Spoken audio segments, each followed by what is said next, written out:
Patuloy na mga maulan sa kaluran pa rin ng Nodo Luzon, kabilang na ang Metro Manila at ilang bahagi sa kaluran ng South Luzon.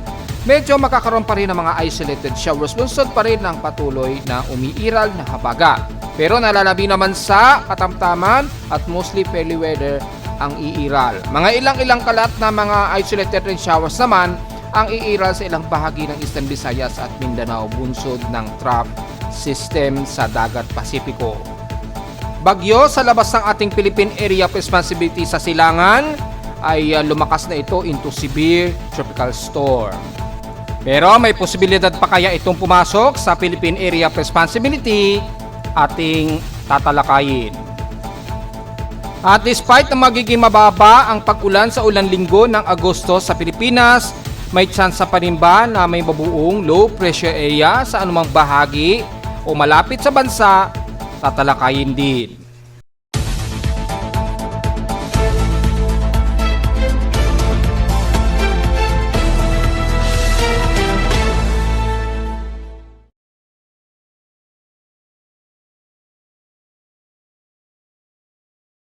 Hello, good morning mga folks. Welcome po muli sa ating Daily Weather Bulletin at Analysis para sa araw ng Linggo, July 27, 2025. Ang oras nating boss may maga, alas 10:41 na ng umaga. Bagamat mabugso pa rin ang hangin na iiral sa Metro Manila at ilang karatig sa Northwestern Luzon o kanluran ng Nodo Luzon at ilang bahagi sa may bandang Southwestern Luzon area. Dahil sa patuloy pa rin ang pag-iral ng habagat dito sa kanluran at nakikita natin na may bumubugso pa rin water vapor mula sa silangan, especially dito sa may bandang Zambales na tumatawid dito sa may bandang Pampanga, Subic, Bataan at yung ibang portions ay umaabot pa rin dito sa ilang bahagi ng Batangas, Cavite hanggang dito sa rest ng Metro Manila. So chance na lamang ang magkakaroon tayo ng mga isolated rain showers. Depende sa water vapor na madadala nitong habagat na nanggagaling dito sa Timog Kanluran. Well, patuloy pa rin yan dahil usbong pa rin ang daloy ng ating southwest monsoon dito sa may bandang Kanluran. At yung ibang bahagi naman sa Katimugan ay halos hindi na masyado ramdam muna ang bugso ng habagat, especially sa may bandang west portion sa Visayas at bandang Mindanao. So magiging mas maganda po ang lagay ng panahon sa kanila dyan sa may bandang Visayas at Mindanao. Ganon din sa silangan, bagamat moderate na ang lagay ng panahon sa almost ng silangan ng ating bansa, may mga ilang kaulapan lamang na magbubunsod ng mga pag-ulan. Bunsod lang ng mga, may umiiral na mga trough system dito sa may bandang silangan, especially sa may bandang Eastern Visayas. So may mga isolated pa rin na mga di inaasahang kalat-kalat na pag-ulan ang iiral. So kitang-kita naman natin ang mga pagkulog at pagkidlat aktibo na nadetect na aking lightning detection system. Kung titingnan natin sa ating real time, since parang wala tayong nakikitaan ng mga pagkulog malapit mismo sa kalupaan, yan, hintayin po natin mag-load yung complete data map. Makikita natin na sa 353 lightning strokes na po ang nadedetect, pero kalimitan malayo yan sa kalupaan ng Luzon. Dito yan sa may bandang malapit sa may bandang Burnham Rise ang mga aktibong pagkulog at pagkilat. Well, medyo may mga monsoon trap kasi na umiiral pa rin dyan, kasabay na may mga mababang atmospheric pressure o low pressure area. So nasa 355 lightning strikes tayo in outer, pero malapit sa kalupaan ay around 260 lightning strikes ang total lightning na detect ngayon. Yung mga pagkilat sa ilang kalupaan sa Visayas at ilang bahagi ng bansa usually mga above 20 to 40 minutes na hanggang more than 60 minutes na. Yan, mga more than 60 minutes.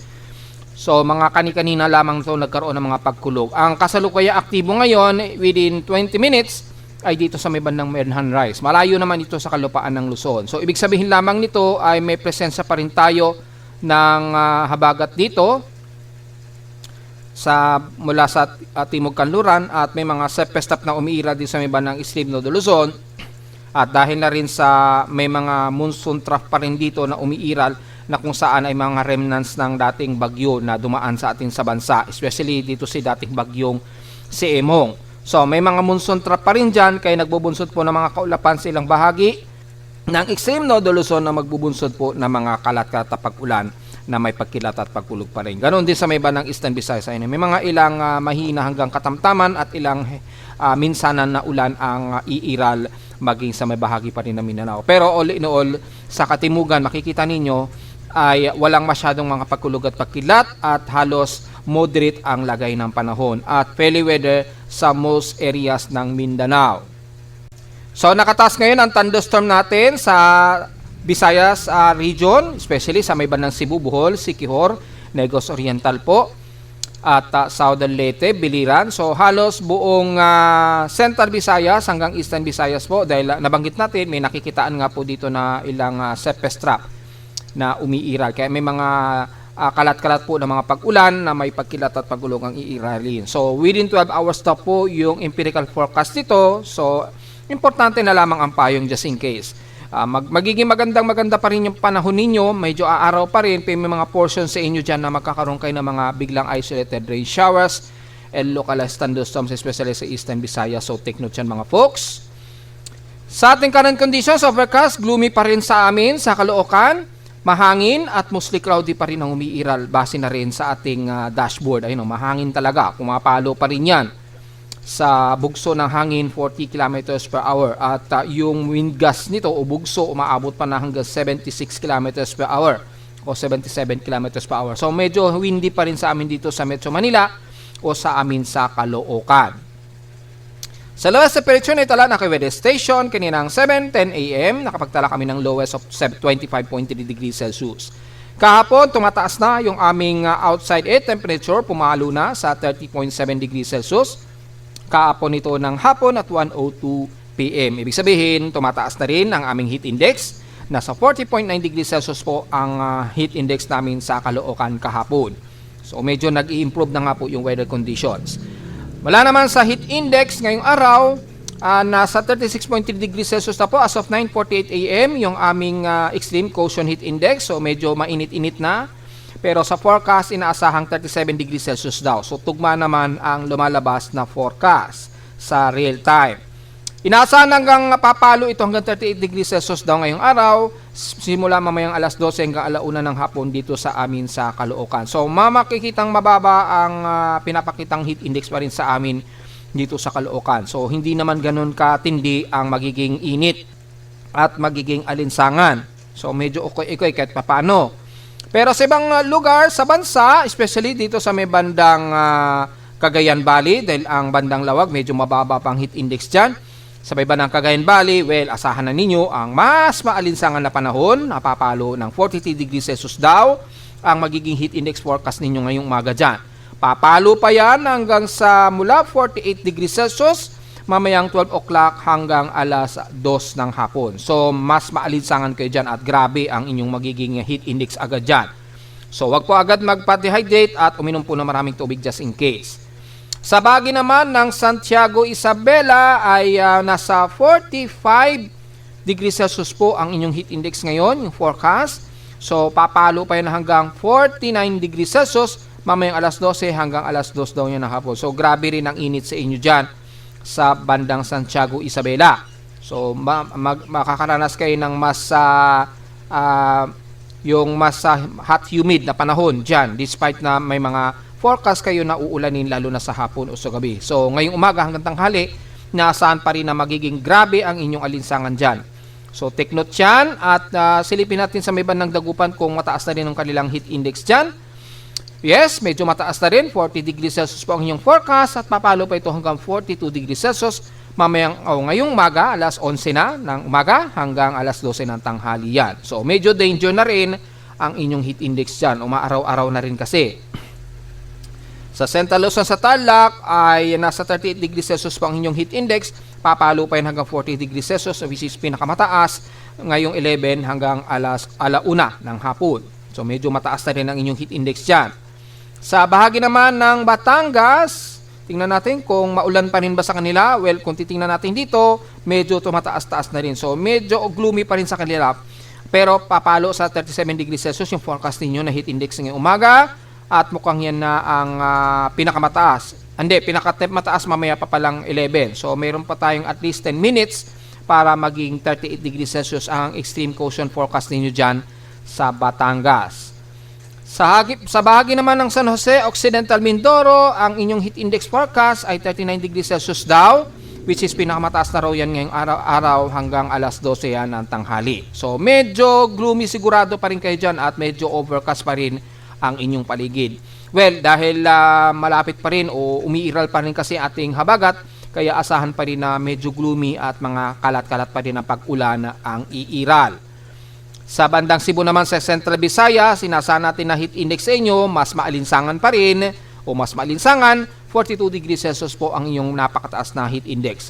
Papalo pa rin daw yan hanggang 44 degrees Celsius mamayang alauna hanggang alas 2 ng hapon. So mainit, huwag masyadong magbibilad dahil maalinsangan din pa rin kayo dyan sa Central Visayas.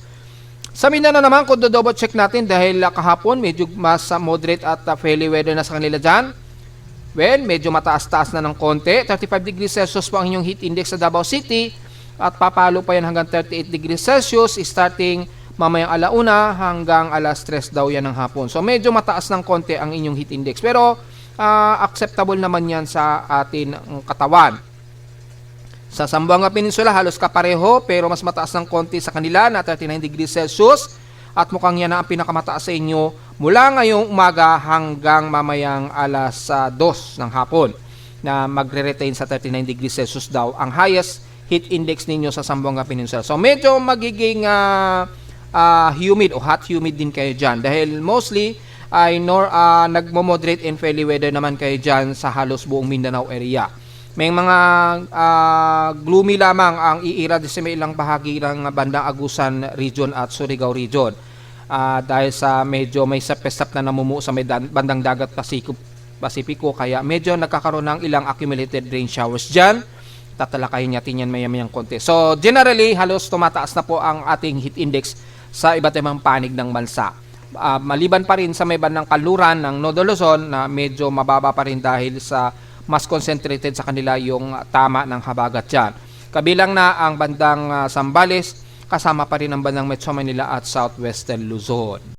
Kung itatabi naman natin sa PX Extremes in past 24 hours, nangunguna ang hinatuan pa rin sa may pinakamainit na air temperature na 36.2 degrees Celsius na grabe ang init sa kanila. Sa lowest naman sa Baguio, 17.2 degrees Celsius pa rin, almost stationary.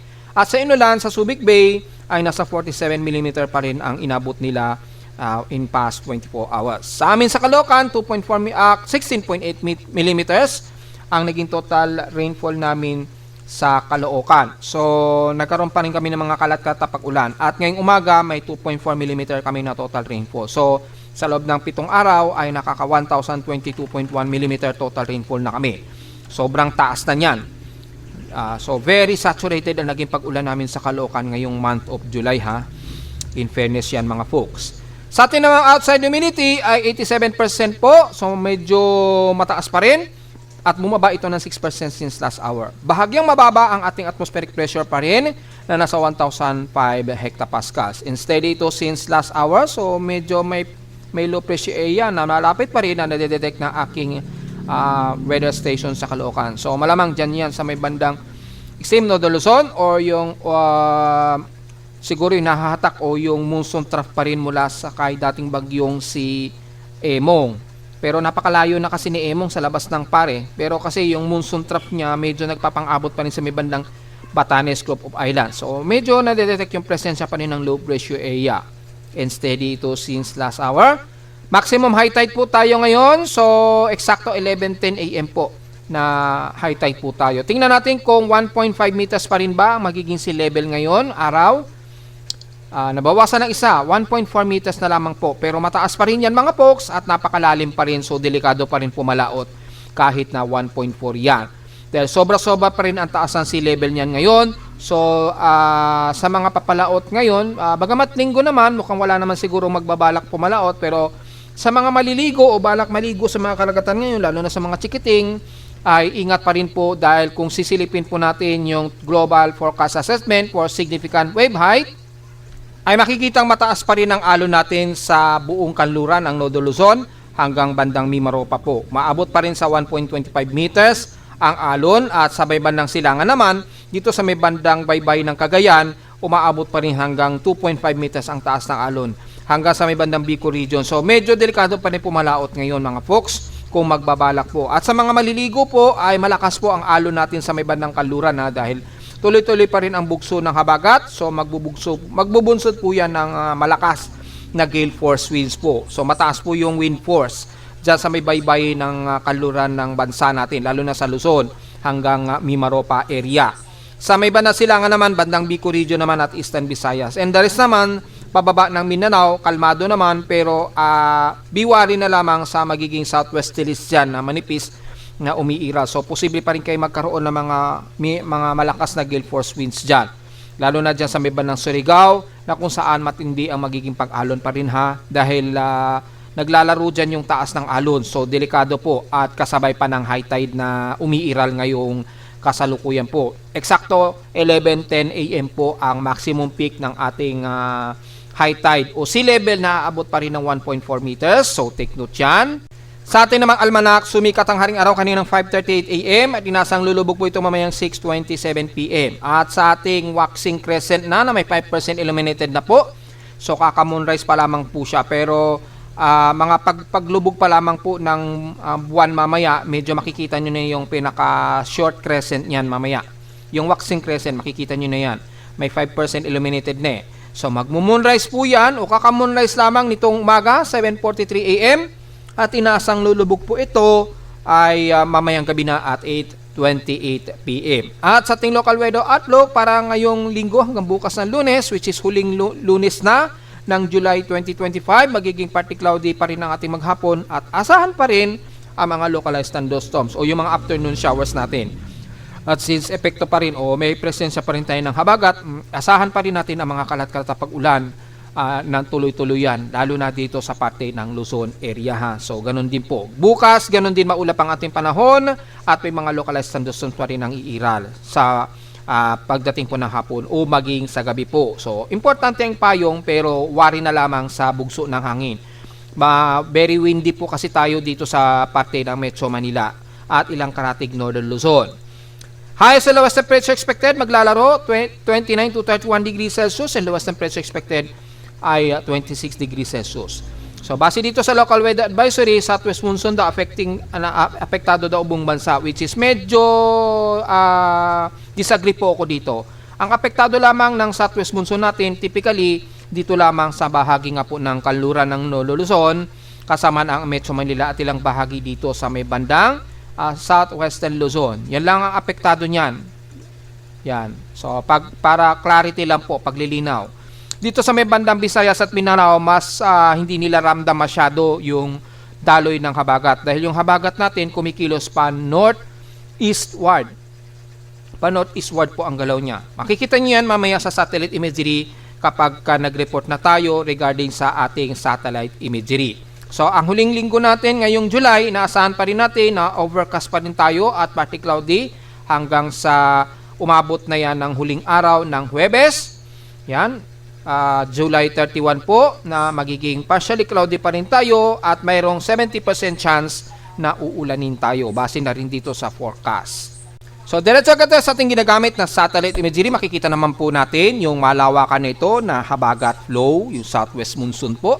Yan, makikita naman po natin ang concentrated na inaabutan po ang bandang northwestern Luzon, pababa ng bandang Zambales, kasama na ang Metro Manila at ilang bahagi sa Mimaropa, lalo na sa may bandang kaluran ng Occidental Mindoro at ilang bahagi ng Palawan. Sa Coron, Palawan, El Nido, yan, bumabalandra pa rin po dyan. So hindi po entire country ang apektado ng habagat. Dito lamang yan sa may parting Luzon lamang ang apektado ha. Northern Luzon part at ilang bahagi ng Southern Luzon part. Dito kasi sa may bandang Visayas sa Mindanao, makikita nyo naman napaka-clear skies po at walang umiiral na habagat dyan. So, hindi ko po inaano na buong bansa po natin ay apektado ng habagat. So, disagree po ako dun sa report ni Pag-asa doon na apektado ng habagat ang buong bansa o entire country po. Hindi po. Ang parte lamang ng Northern Luzon ang mas apektado ng ating habagat. Kitang-kita naman po natin dito sa satellite imagery yung flow ng ating habagat na kung saan mas apektado. Ayan, buong Northwestern Luzon, siyempre damay pa rin ng Metro Manila at ilang bahagi nga po ng Southwestern Luzon. Kitang-kita naman po sa satellite imagery, di ba? At sa water vapor naman natin na nag-above 50 mm pa rin, apektado pa rin ang bahagi pa rin ng Northwestern Luzon. Yan, kasama pa rin ng Zambales, siyempre.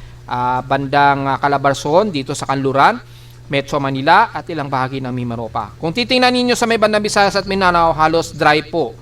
Walang masyadong malakas na habagat ang umiiral. Yung southwest trellis dito, yung dry air lamang yan na southwest trellis lamang. Normally nahangin yan pero medyo warmer. Dito kasi colder. Ito po yung pinakahabagat natin talaga na nagdadala ng malawakang ulan. Extending pa yan hanggang din sa may bandang Vietnam, kaya tuloy-tuloy pa rin ang mga pag-ulan natin dito.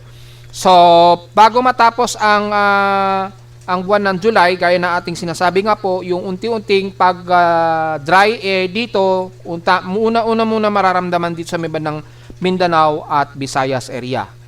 Yung pagbaba ng average rainfall po, yan. So, hindi pa entire country po yan. At hindi rin entire country ang apektado ng habagat po. Usually, ang concentrated lamang dito sa may bandang Kanluran nga po ng Luzon. So, kitang-kita naman po yun mga folks. So mula sa mga uulanin po, matik na po ang buong Ilocos Region hanggang La Union na po yan, kasama na ang Benguet, Pangasinan, Central Luzon, yan. Dito sa may bandang Mountain Province, bandang boundary ng Nueva Vizcaya, Ifugao, o ilang bahagi sa may bandang west portions ng Mountain Province, Kalinga, hanggang Apayao, medyo magiging overcast and gloomy pa rin tayo dyan, so expected pa rin ng mga kalat-kalat na pag-ulan. Ganoon din sa may bandang Dagupan, pababa ng Tarlac, San Jose, Nueva Ecija, Pampanga, pababa na yun ng Metro Manila.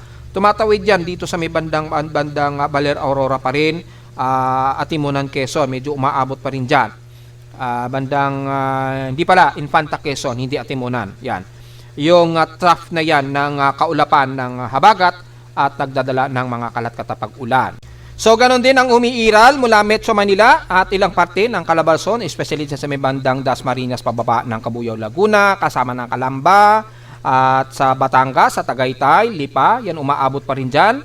And the rest ng bandang Tingloy, Calaca, Tuy, Sugbu, Batangas hanggang Calatagan na po yan. So, mas overcast po tayo dyan at gloomy, kaya mga kalat-kalat pa rin ng ulan ang inaasahan natin dyan ha. Maging dito sa may bandang Kanluran na Occidental Mindoro, maging overcast pa rin tayo dyan. Ayan, maulap po, napaka-overcast pa rin at gloomy ang paligid ninyo.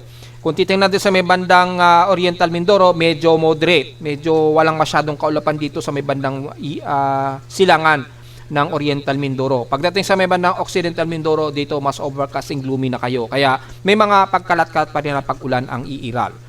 So malinaw dito, hindi naman entirely ng buong bansa apektado ng habagat. Dito lamang yan sa area na yan. Ayan. Kitang-kita naman po sa satellite imagery. At sa may bandang Palawan, ang Coron Palawan, matik na yan. Kabilang na ang El Nido, hanggang dyan sa may bandang boundary ng San Vicente. Pero mula bandang pababa ng San Vicente at Palawan, siya sa may bandang Puerto Princesa hanggang Bataras at Malabak. Medyo mas moderate na kayo dyan at medyo mas nagfe-fairly weather dyan. Hindi pa rin mawawala ang mga forecast ng mga isolated light to some moderate rain showers. Dahil depende sa daloy ng habagat na may dalang water vapor dito, napaka-alanganin po yung daloy. So magdedepende na lamang yan sa daloy dito kung magkakaroon kayo ng mga isolated rain showers kapag medyo bubalandra ng bahagya yung malawakang ulap na dala ng habagat na magdadala naman ng mga pag-ulan. Kasi ang mas concentrated talaga natin dito lamang sa may bandang west portion San Luzon na kasama syempre ang Metro Manila, kaya mahangin kami dito ngayon sa Caloocan. The rest naman ng South Luzon, kabilang na ang Bicol Region, bagamat medyo mas moderate kayo dyan, pero overcast ang inyong paligid.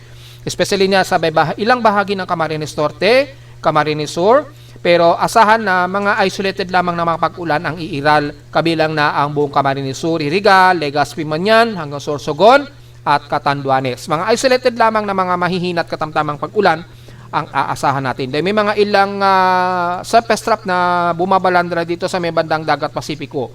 Mangilan-ngilan lamang yan, so kung titingnan natin yung heavy rain potential, kung heavy rain ba ang magiging dala niyan. Cluster lamang na iira dito sa may bahagi ng dulo ng Sorsogon at Catanduanes kung pumasok. Pero mas madalas, mga light to sa moderate rain showers po ang iiral pa rin. Bagamat moderate ang inyong panahon, lahat sa buong Southern Luzon, kabilang na ang Marinduque, Romblon, hanggang Masbate na po yan.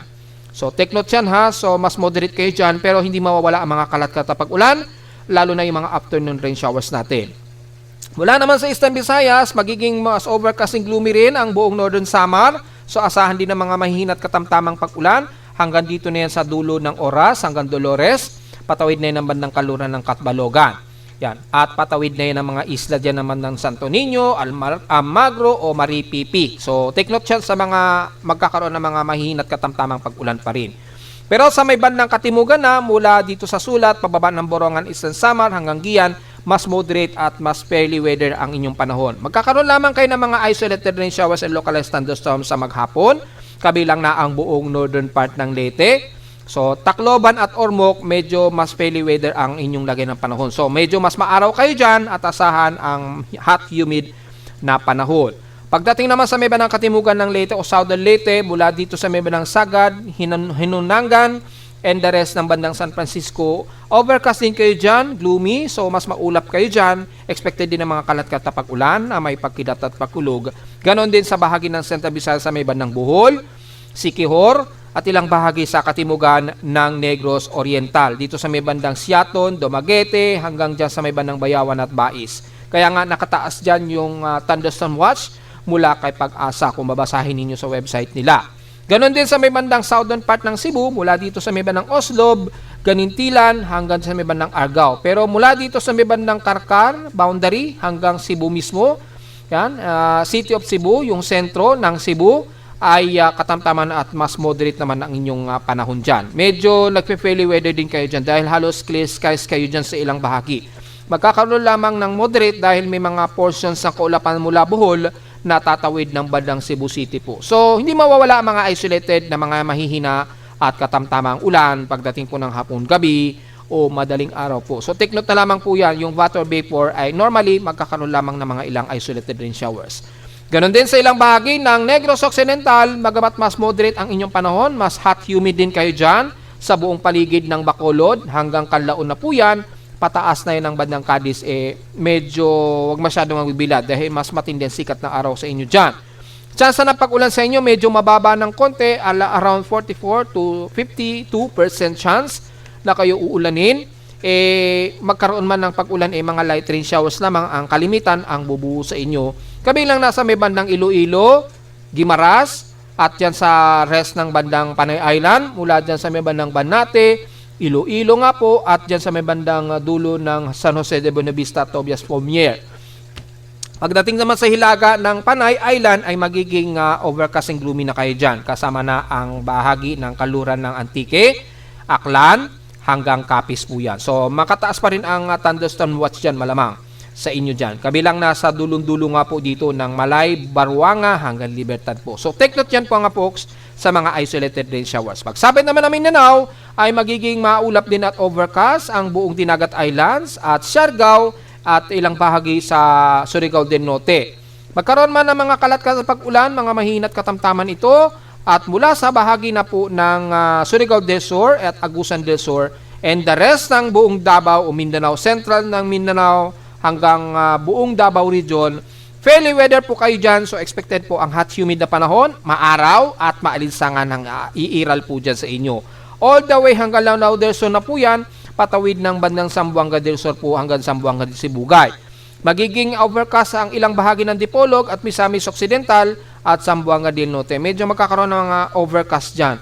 Chance na pag-ulan, bagamat mababa, at least 44% chance, hindi mawawala ang mga isolated rain shower. Siguro mga mahihina lamang na panandalian lamang pagdating po ng hapon o gabi. Dahil mataas po yung travel ng hot humid sa inyo. So pagdating po ng hapon, pagka bumababa yung temperatura natin, mataas ang development ng moisture, yung water moisture dyan. So posible pa rin kayo magkaroon ng mga biglaang light to moderate showers. Ganon din sa isla ng Basilan at Hulusulo. Moderate and fairly weather naman dyan sa inyo. So, walang magiging problema masyado sa Visayas at Mindanao. Mas moderate at mas fairly weather sa kanila dyan. Mangilan-ilan lamang kakaunting buhos ng ulan lamang. Pero pagsapit pa rin sa bandang South Luzon hanggang Northwest Luzon, mas concentrated pa rin tayo ng ulan, dulot pa rin ng tuloy-tuloy na habagat. Diretso agad tayo sa ating ginagamit na computer-generated tropical cyclone sector. Bagamat wala ng banta sa bansa ang anumang bagyo o low pressure area na nandito ngayon sa ating dashboard ng tropical cyclone sector. Dahil lahat ng bagyo ay nasa labas na ng ating Philippine Area of Responsibility. Ang ating medyo tinututukan na lamang, bagamat hindi na ito nakikitaan ng banta sa bansa sa ngayon, ay itong si Crosa. Yan. Bakit medyo binabantayan pa natin ito? Dahil inuulit ko po, hanggat nandyan pa rin siya sa pinaka-boundary lane ng ating Philippine Area of Responsibility sa Silangan, ay nanatili pa rin under monitoring yung anumang low pressure o bagyo na nabubuo dyan. Yan. Kasi nasa pinaka-domain pa rin natin yan eh. Yan, yung domain. Dahil kung babalikan natin kung ano yung sakop ng ating domain, ayan, kung gagamitin natin yung GK2A mula sa frame animation data feed di Pag-asa.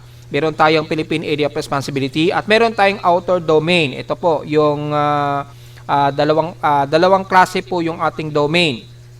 Kung babalikan ninyo, kung i-review nyo po kay Pag-asa, tinatawag nila yan na Tropical Cyclone Advisory Domain. Ito area na yan. Yan. Kung titingnan nyo dyan, TCA nakalagay dyan. Tropical Cyclone Advisory Domain po tawag dyan. So, take note yan ha. At ito naman yung tinatawag nila na Tropical Cyclone Information Domain. TCI ang tawag nila dyan. Tropical Cyclone Information Domain. So, kung mapapansin niyo po, si COSAC ay nandito pa rin siya, nakapaloob pa rin siya sa ating Tropical Cyclone Advisory Domain. So, ibig sabihin yan, hanggat nandyan pa siya sa loob, ay i-consider pa rin natin siya na under advisory o monitoring pa rin. Kahit na alam natin na wala na itong banta sa Pilipinas. Bakit ko nga po sinabi yan? Kasi nga po, mayroon tayong mga tinatawag na environmental steering environment na tinatawag. Kung maalala ninyo, may mga environmental effects tayo na nakapaligid po sa anumang bagyo. Halimbawa na lamang, malay mo, biglang magkaroon po ng malakas na ridge of high pressure area dito. Halimbawa lang po folks sa ngayon medyo mahina po yung high pressure area dito. Lumakas bigla yan. Tapos nandito pa po si COSAC. So, posible pa po ito kasing kumilos, bigla itong bumalandar pakanluran. Pwede pa rin gumanyan, kumilos bigla ng pakanluran. Sa ngayon kasi, pa-north-northeast po ang galaw ni COSAC kasi. Yan, pa-north-northeast po ang galaw niya. So, nasa tropical storm category siya, pero sa 1 minute average niyan ay severe tropical storm na po yan. Kung pagbabasehan natin sa tropical cyclone category natin sa Pilipinas, severe tropical storm na siya. Pero sa international, wala kasi silang severe tropical storm eh. Tropical storm lamang ang tawag sa kanila dyan. So, malinaw po yan mga folks ha. Yan. So, kumikilo siya pa north-northeast at makikita mo naman ay wala itong banta sa Pilipinas. Pero nasa loob pa rin siya kasi ng ating domain, yung tinatawag nga po na Tropical Cyclone Access Advisory Domain. Yun, Tropical Cyclone Advisory Domain. Yan. Nasa loob pa rin siya ng TCA, kaya ay babantayin pa rin natin dahil baka kasi biglang bumalandra yan, bigla gumanyan. Diba? Tapos, pag kilos niya, hindi natin masabi. Lumakas yung high pressure sa taas. Biglang tumaas po yung high pressure sa taas. So, posibleng dumaos-dos yan. So, yun po ang basehan kung bakit medyo tututukan pa rin natin ito. At malamang ay maiintindihan ako ni Pag-asa sa explanation na ito. At alam ko yan din ang kanilang ipapaliwanag. Kaya mayroon silang ginawa na mga domain. Bukod sa Philippine Area of Responsibility, mayroon ding mga domain na ginawa itong si Pag-asa. Which is hindi naman para sa inyong lingkod, hindi masyado logically yung lagyan ko pa ng TCA at saka TCI itong aking mapa. Which understandable naman hanggat nandiyan yan sa boundary ng PAR. Ito yung boundary ng PAR which is ang pinaka binabatayan ko po. Habang nasa loob yan ng range ng PAR natin sa Silangan o kanluran man yan, dahil ang galaw kasi ng mga bagyo usually pa northwest or pa-northeast. Lagi, tatandaan nyo po yung mga folks, kapag ka Northern Hemisphere po, ang mga low pressure area, kumikilos pala talaga yan, either pa-northeast o pa-northwest po. Pag Southern Hemisphere naman, paglagpas ng equator, ang nagiging galaw naman nila ay either pa-south west or pa-southeast. Yan po. Kaya mayroon tinatawag tayong Coriolis. Kasi 'di ba ang Earth gumagalaw po 'yan, 'di ba?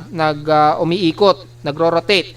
Siyempre yung gravity po ng central ng equator na kung saan mas malakas po yung gravity at kung saan mas mababa ang atmospheric pressure sa North Pole at South Pole, doon po bumabalandra po ang mga low pressure area. So Kahit mga meteorologists, alam po yan. At alam ko, pinapaliwanag naman din sa inyo yan. So, yun po ang basehan natin ng detalye kung bakit medyo binabantayan pa rin natin si Crosa.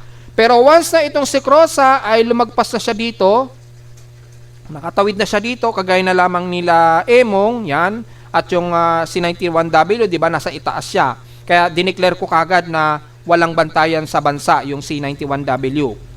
Kasi once na nasa lagpas-lagpas na yun ang ating part dito, ay matik, hindi na po yan banta sa Pilipinas. Pero itong si Crosa, may mga maliit na posibilidad pa rin na magbago yung galaw niyan.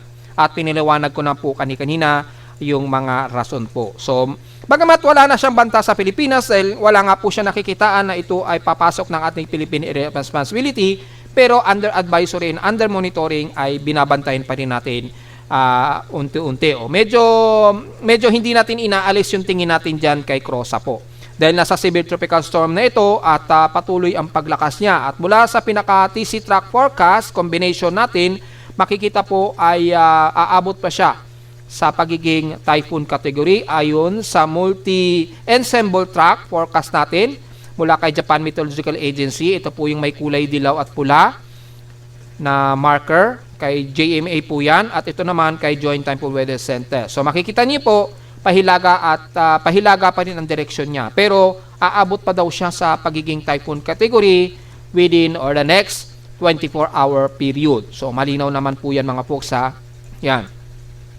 Kung isosolo natin para makita po yung pinaka-boundary ng yung force winds at yung pinaka-range ng bagyong Crosa, makikita nyo po dito ay halos apektado lamang ang bahagi ng Guam at Mariana Islands. So sa mga nasa Mariana Islands ngayon, ang mas apektado ngayon ng bagyo, lalo na sa Northern Mariana Islands, yung sentro niya mula pa kahapon.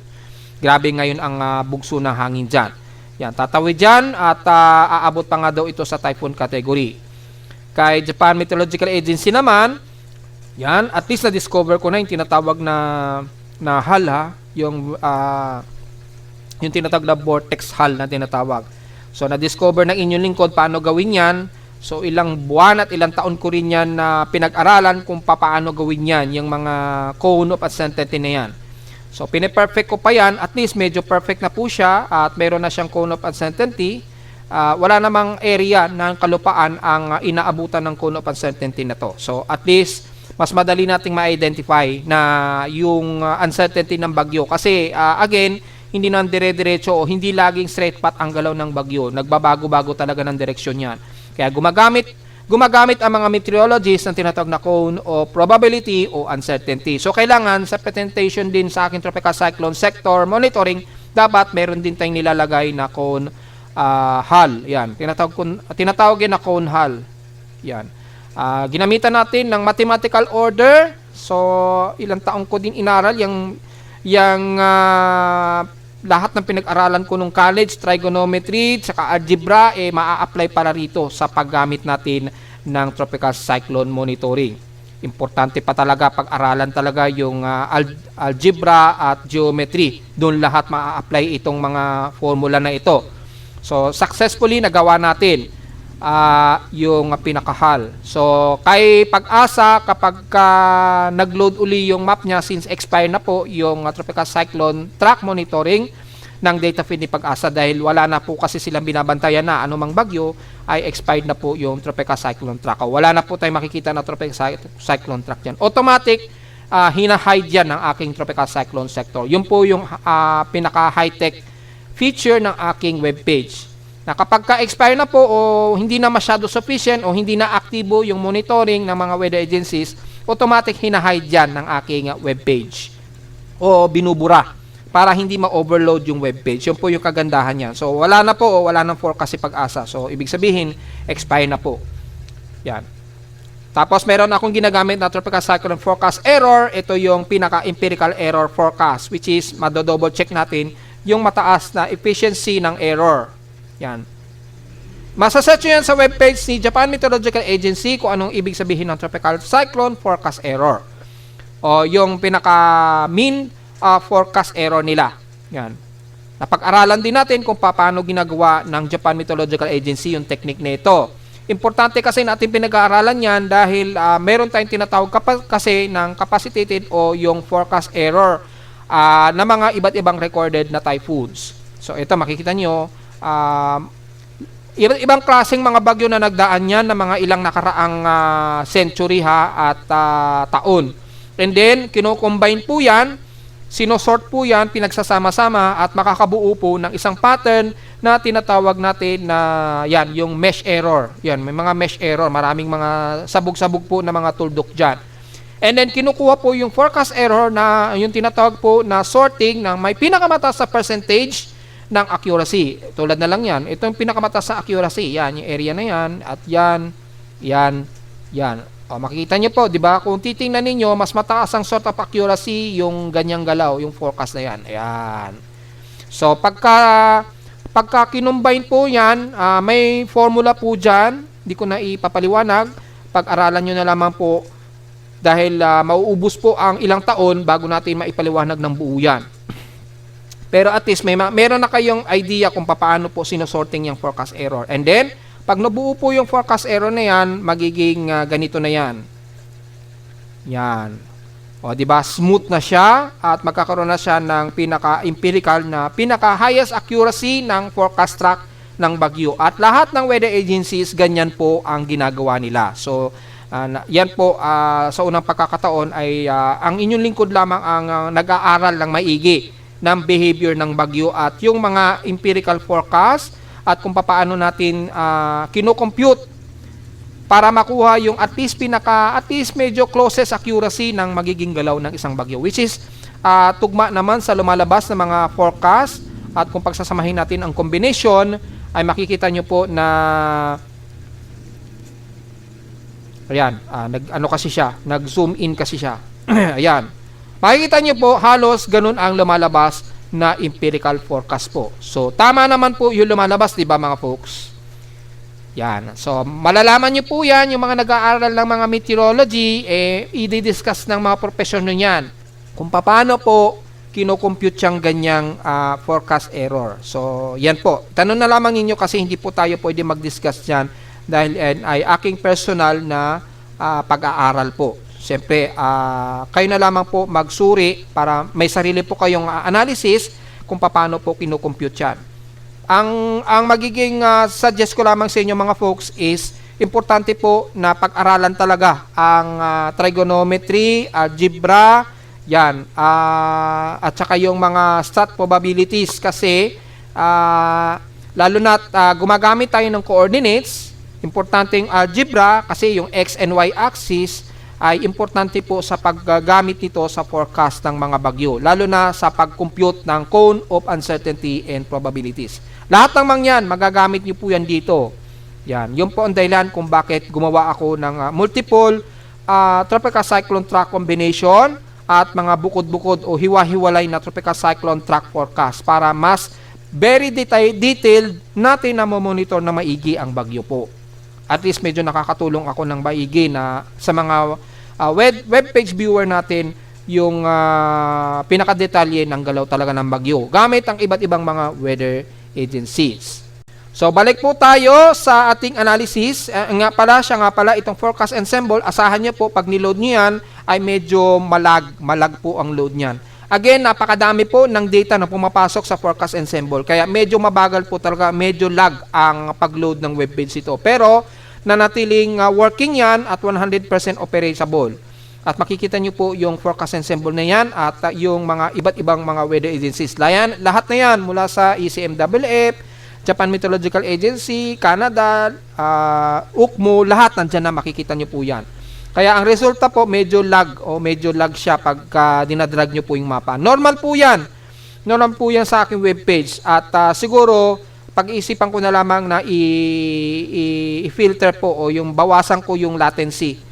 Pero kasi pag binawasan ko yung latency, yung mga ensemble kasi mababawasan din. Ay ayoko naman po mangyari yung ganun.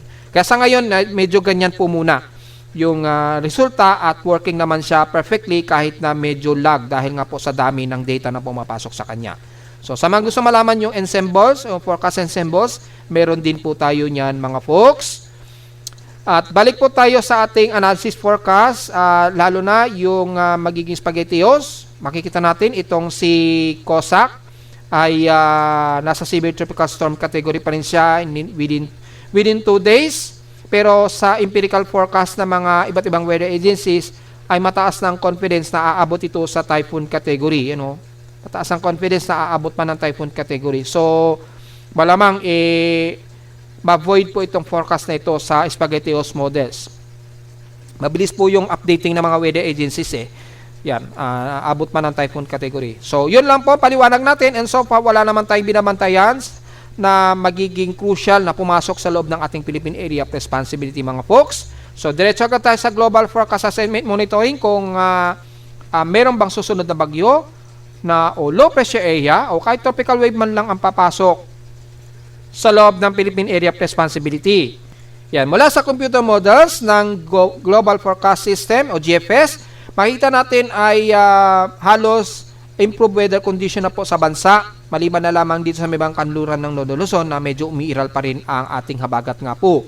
Pero as time goes by po, hanggang huling araw ng July ay medyo hihina o medyo ninipis po yung ating habagat at mukhang magkakaroon pa tayo ng monsoon break dahil nga po sa bababa po yung average rainfall natin according sa unang forecast nga po ng climatological na agency. Kaya na lamang ng Global Tropics Hazard. Ayun bababa po kasi yung ating average rainfall niyan.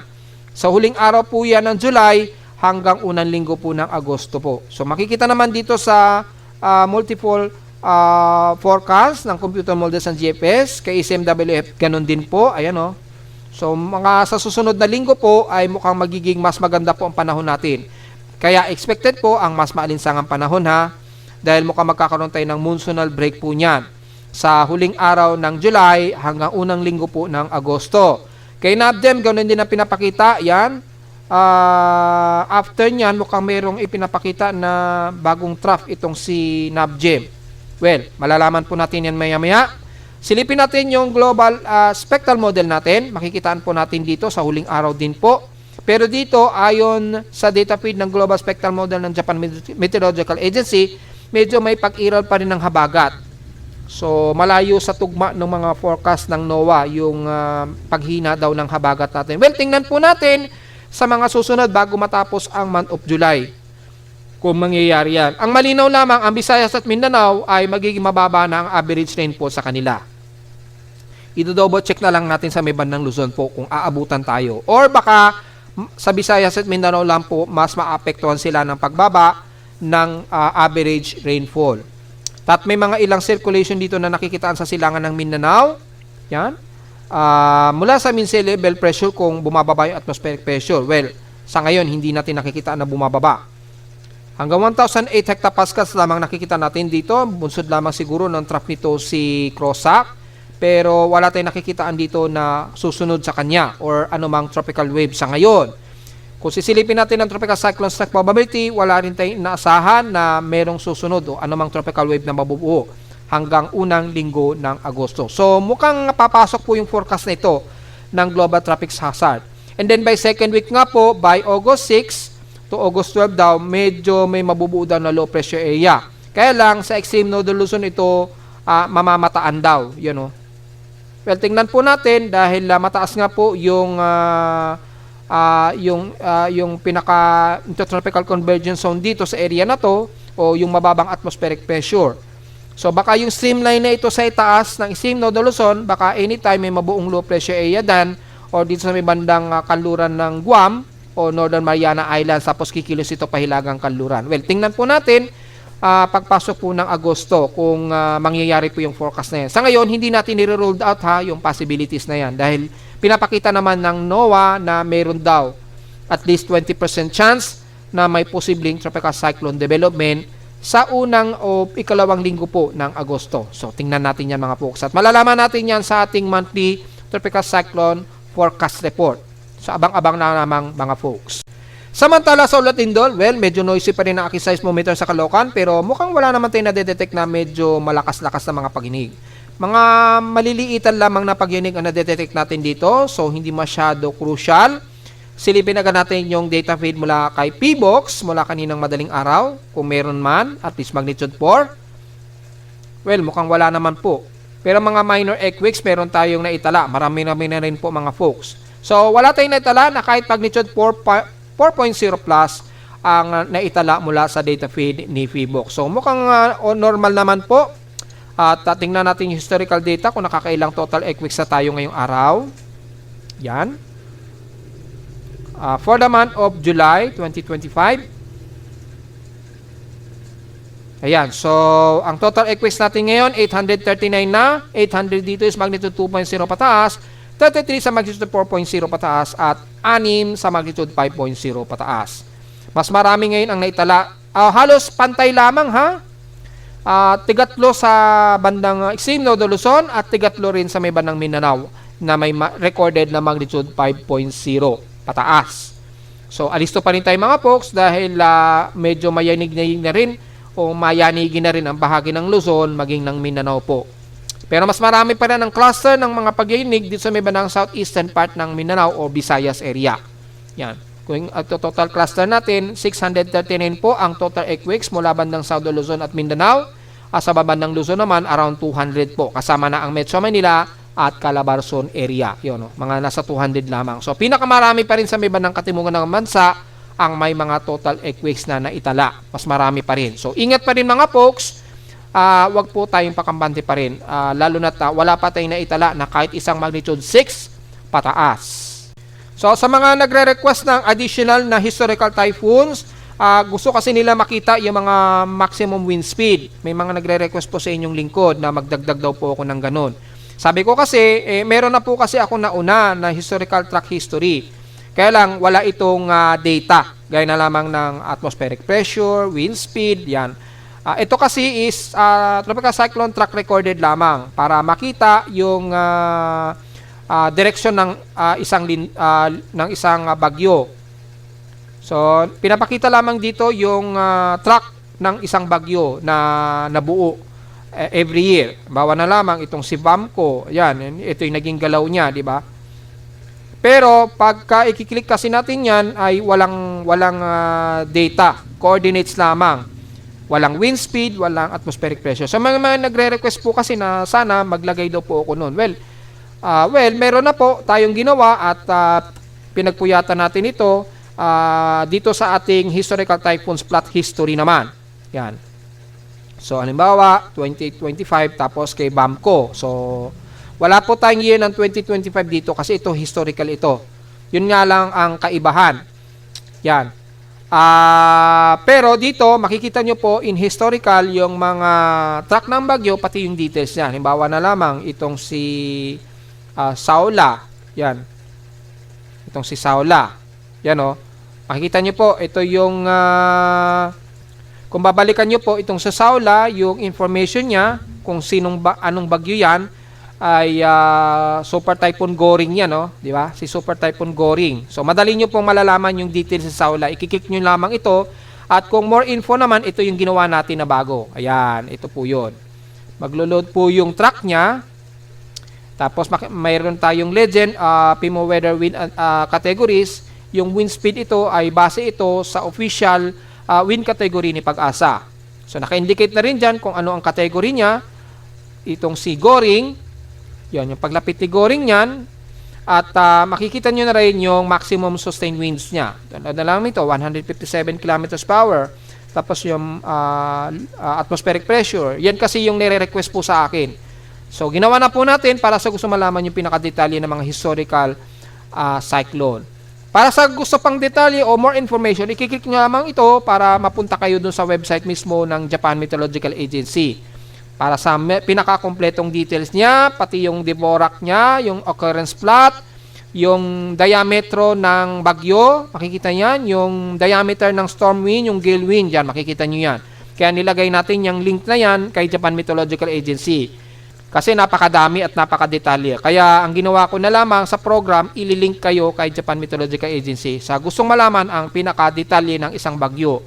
Gaya na lamang ng occurrence plot, Dvorak, yung pinaka-animation niya, yung fixed forecast time, Yan, pati yung maging kanyang forecast error, etc. Maging yung kanyang mga diameter. Diameter, pati yung maximum wind, yan. Lahat na po dito ay sa gusto malaman ng pinaka-details, madali na po ninyong mapipinpoint kung anumang bagyo ang gusto nyong malaman po. Nandiyan na po lahat, maging historical. Kung gusto nyo malaman yung specific na bagyo, pwede nyo rin i-research. Itatype po dito. Basta international name na po itatype nyo ha. Example, Bagyong Haiyan o si Yolanda. Yan, nandito po yung record niyan, yung Bagyong Yolanda po. At pag kinilik nyo yan, kung ano yung pinakadetalye niyan, hindi nyo na kailangan mag-type pa sa Google Maps, sa Google, para malaman yung detalye ng Bagyong Haiyan. For example, kita na kaagad yung detalye niya. Kasi nakaspecific na po sa program kung anong taon yan at anong bagyo. Kasi marami pong iisang pangalan na Haiyan di ba?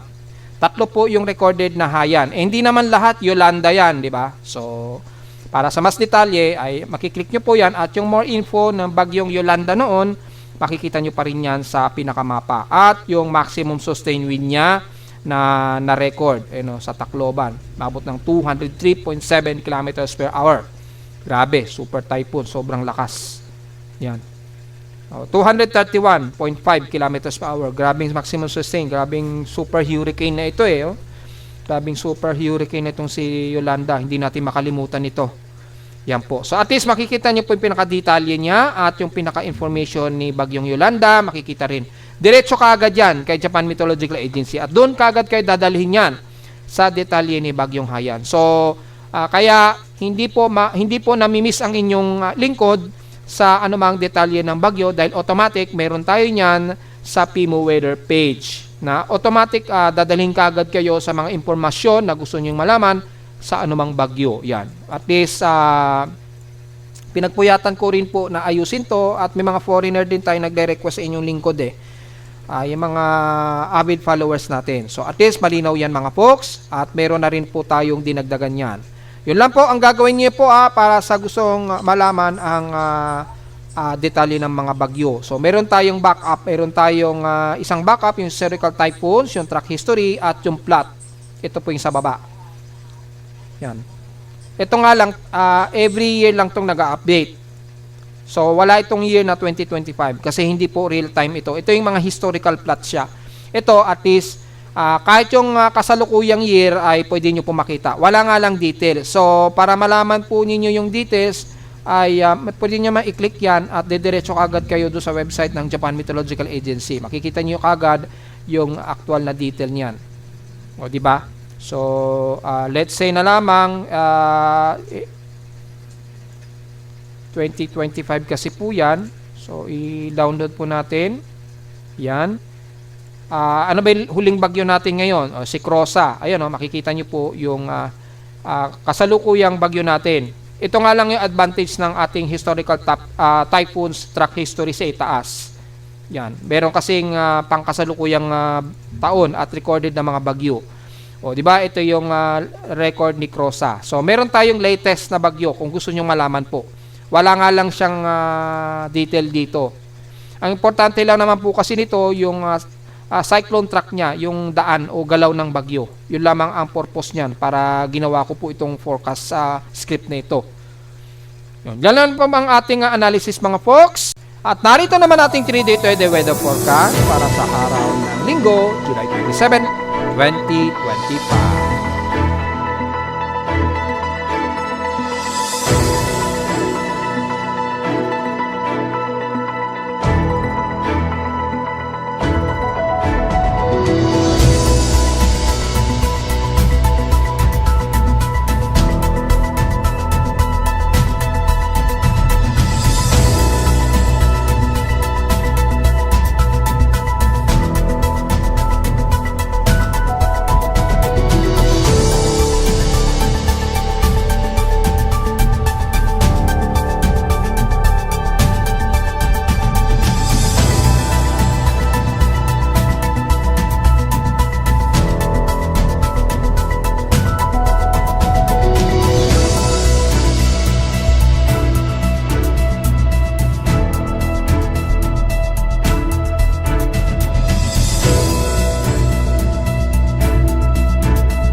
At hanggang dito na lang po ating daily weather bulletin at analysis para sa araw ng Linggo, July 27, 2025. Huwag mo kalilimutan na mag-like, share, subscribe po sa ating YouTube channel at visit lamang anytime sa ating website na www.pimuweather.com para sa iba pang detalye nyo gustong malaman na hindi natin isama ngayong umaga o magtatanghaling tapat na naman. Sa ating report, since asahan lang natin na magilang bugsuan lamang ng mga pag-ulan dito sa Metro Manila at hilagang kanluran ng Luzon. At visit lamang sa ating website sa gustong malaman pa rin pinaka-dynamic events mula sa reading mismo ng aking aparato sa Caloocan at sa data feeds mula sa iba't ibang weather agencies. Maraming salamat po mga folks at magandang araw po sa ating lahat.